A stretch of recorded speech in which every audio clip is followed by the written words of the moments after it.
রাসূল সাল্লাল্লাহু আলাইহি ওয়াসাল্লাম বলেছেন, যে ব্যক্তি আপন পিতামাতা ছাড়া অন্যকে পিতা বলে মেনে নেয় অথচ সে জানে যে সে তার পিতা নয়, তার জন্য জান্নাত হারাম।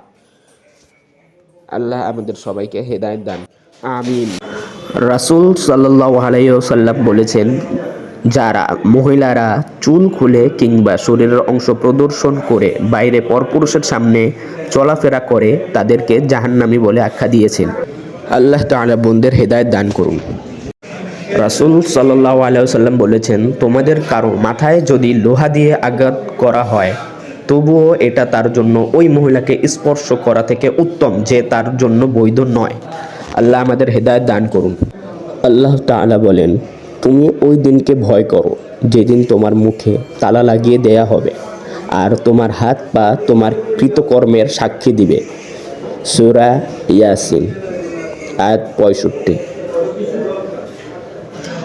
নিশ্চয়ই শয়তানের চক্রান্ত দুর্বল। সূরা নিসা আয়াত ৭৬। নিশ্চয়ই নারী চক্রান্ত ভয়ঙ্কর। সূরা ইউসুফ আয়াত ২৮। আল্লাহ আমাদের হেফাজত করুন। আমিন।